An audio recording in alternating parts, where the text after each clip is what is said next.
What's going on, everyone? Jeremy here from The Quartering, and last night it was revealed via Elon Musk and Matt Taibbi and Barry Weiss that there was a reason why there were no more Twitter updates, no more updates to the, quote, Twitter files over the weekend. And it turns out they had a rat among them.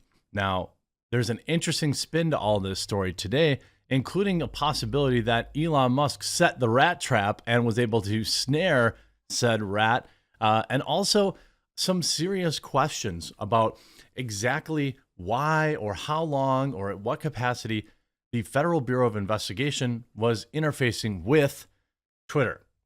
We've had a lot of information dumped, and I want to go over it all and exactly what it all means right after this super quick word from this video sponsor. Huge shout out to this video's sponsor, Raid Shadow Legends. There are 7.5 billion humans in the world that could be playing Raid Shadow Legends right now. So why waste time? You might as well start right now. Raid has something different for everyone, like the champions, for example, that I love. But whether you love to explore the lore, enjoy the action aspect of the game, love to focus on mastering new skills, working as a team, or defeating everyone in tournaments, there's something for you. For me, I really enjoy the lore. In Raid Shadow Legends, we get to delve deep into a dark fantasy world, uncover its tumultuous past, and learn the backstories for nearly 700 unique champions. If you love lore as much as I do, you've got a lot to get excited about. Raid's got something extra special happening right now. They've released a legendary champion based off MMA and pro wrestling legend Ronda Rousey. Yes, the Ronda Rousey. You can get Ronda for free right now, whether you're a new or a long-time player, just by logging into Raid. All you've got to do is log in and play Raid for 7 days between now and February 28th, and Ronda's yours. That's all there is to it. To celebrate Ronda's arrival in Raid, use special promo code RAIDRONDA, one word, to get a bunch of helpful stuff perfect for leveling your Ronda up so she's at the top of her game. Also, if you're an Amazon Prime member, you can get your exclusive rewards for Raid right now. But there's even more. New players, use my link or scan the QR code right here and get a free starter pack worth almost $30 and a free champion Tyrell, and also this cool in-game loot. You'll find your rewards here in your inbox for the next 30 days only. Make sure you check out the link in my description and try out Raid, support the channel today. Now, it started with this last night. We live streamed. If there is a new Twitter drop tonight, I predict there will be. I will be live streaming on this channel the moment we find out about it as well. Thread, Twitter Files Supplemental. On Friday, the first installment of the Twitter Files was published here. We expected to publish more over the weekend. Many wondered why there was a delay. We can now tell you that part of the reason why on Tuesday, Twitter Deputy General Counsel and former FBI General Counsel Jim Baker was fired. Among the reasons, vetting the first batch of the Twitter files without the knowledge of new management, meaning in the very files that were sent to these reporters about possible collusion with the FBI and other agencies, a former FBI agent or general counsel lawyer, who we'll find out later was pushed out in disgrace, was vetting them. What was exactly removed, I suspect we'll find out today. The process for producing the Twitter files involved delivery of two journalists, Barry Weiss and me, by a lawyer close to the new management. However, after the initial batch, things became complicated. Over the weekend, while we both dealt with obstacles to new searches, it was Barry Weiss who discovered the person in charge of releasing the files was someone named Jim. When she called to ask Jim's last name, the answer was Jim Baker. Quote, "My jaw hit the floor," said Weiss. The first batch of both files reporters received was marked Spectra Baker emails. Baker is a controversial figure. He had been something of a zealot of FBI controversies dating back to 2016, from the Steele dossier, which was fake garbage, to the Alpha server mess. Also, again, anti-Trump propaganda propagated by the FBI. He resigned in 2018 after an investigation into leaks to the press. Of course he did that. The news that Baker was reviewing the, quote, Twitter files surprised everyone involved, to say the least. The new Twitter chief, Elon Musk, acted quickly to fire Baker Tuesday. Reporters resumed searches through the Twitter files, a lot of it today. That was last night. The next installment of the Twitter files will appear on Barry Weiss's feed. Stay tuned. Now, What Eric Weinstein reacted to this is, I can't quite believe what I'm reading, so let's go slow. The FBI's former attorney was hired by previous Twitter management and was the one vetting the files to be given to the reporters that might reveal FBI collusion. And the new owner, Elon Musk, was not told about any of this.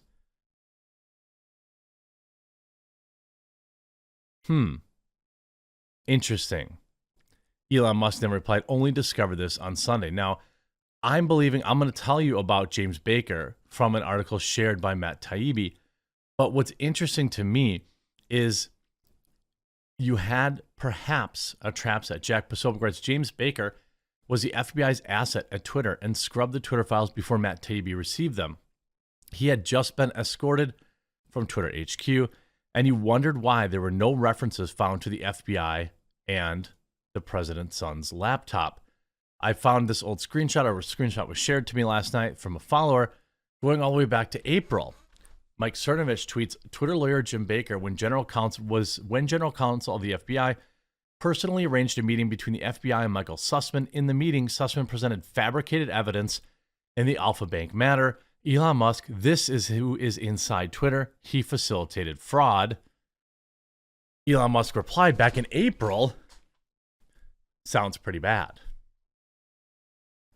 So did Elon Musk set a trap? Because if we look back, this is a guy that a few years ago, there was a leaker at Tesla. This is how he caught them. This is quite an interesting story. We sent what appeared to be identical emails to all, but each was actually coded with either one or two spaces between sentences, forming a binary signature that identified the leaker. So Elon is not screwing around when it comes to understanding people that may be leaking stuff. Eliza Blue says, bruh, you had the whole FBI in old Twitter and you still didn't deal with the child stuff at any type of scale. Good question. New York Post covers, Elon Musk fires Twitter lawyer James Baker over suppression of documents. I mean, hopefully we'll find out today. What I'm really interested in is what the difference, what files were requested and what were received. That delta between that tells us what Jim Baker, or the rat, James Baker, potentially scrubbed out. Maybe it was nothing. I don't think anyone believes it would be nothing, but maybe. Elon Musk has fired Twitter's deputy general counsel, James Baker, over his alleged suppression of internal documents while blocking the Post's story. In light of concerns about Baker's possible role in suppression of information important to public dialogue, he was exited from Twitter today, Musk tweeted Tuesday. Musk added that he questioned Baker before his firing of the events surrounding the laptop suppression scandal, and the lawyer's explanation was, quote, unconvincing. Baker, a former top FBI lawyer, was discovered to be secretly vetting the internal letter documents before they could be reviewed by journalists, leading to a delay in the release of more material of the company's censorship scandal. On Friday, the first installment of Twitter Files was published here. That's Matt Taibbi. We expect to publish more over the weekend. Many wonder why there was a delay. We talked about that. Then we would need to talk about the process for producing the Twitter Files. We talked about that. Now, what we need to talk about is the FBI agent, by the way. FBI agent says the Bureau met weekly with social media giants before the 2020 election, report says, after Trump ally Sebastian Gorka admits he's deeply underwhelmed by Elon Musk's Twitter expose. Now, again, I wonder why you were underwhelmed, Mr. Sebastian Gorka. Maybe because all the juicy stuff was getting filtered out by the FBI lawyer. Some said he never left the FBI. He was merely reassigned. So far, I'm deeply underwhelmed. We know that the Dems in D.C. collude with Dems in Palo Alto. Big whoop. Need a paper trail of felonies. Elon better have that.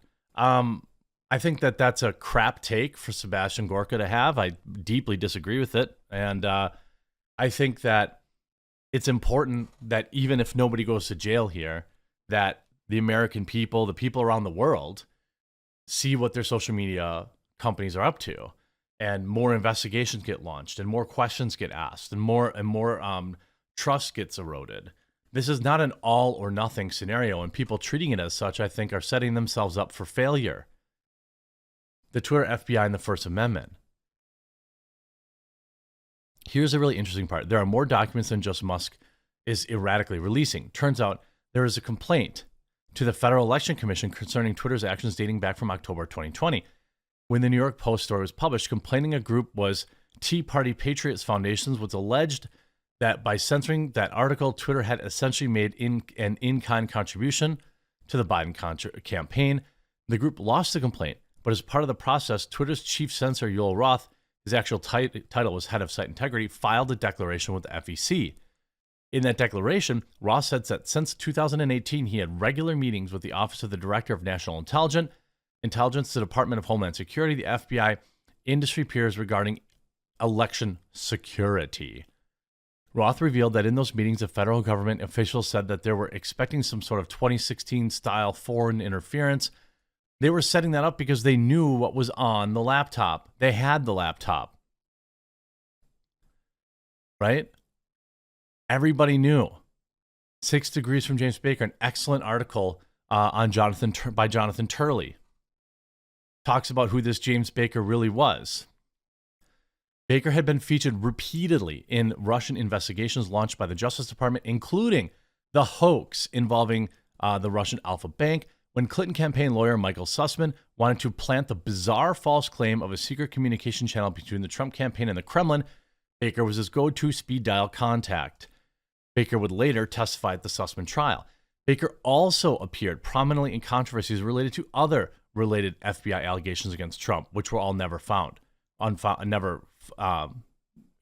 corroborated. He was effectively forced out due to his role and reportedly found himself under criminal investigation. He became a defender of the Russian investigations despite findings of bias and even criminal conduct. He was also a frequent target of Donald Trump on social media, including Twitter. Baker responded with public criticism of Trump for his, quote, false narratives. He was a TDS guy, and of course Twitter hired him, right? Of course Twitter hired him. It makes all the sense in the world. So to summarize, what we have is what we saw was already very clear that our government officials were infringing on private citizens' First Amendment rights. Now we have potentially a former FBI lawyer potentially covering up for FBI malfeasance. You're going to want to make sure you click that subscribe button down below. There's nobody who's more on top of this online than me. So it's my job to bring it to you. If you click that red subscribe button down below, at least you'll get notified. Make sure you turn on all notifications in case we go live in the afternoon. What a wild, wild day. And there's obviously a ton more to come, so make sure you subscribe. And let's get on with some Christmas.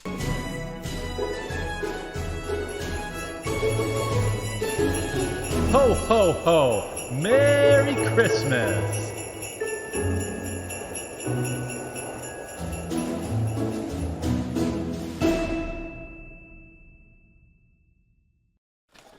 I suspect these aren't going to be in great shape near the end, but it is the 7th day of Christmas, and my true love gave to me, a little ghost. I like these guys. They're spooky from many of the Marios. They're kind of my favorite little guys. I'd probably love a little plush of him. Come on, get out of there. Get out of there, ghost.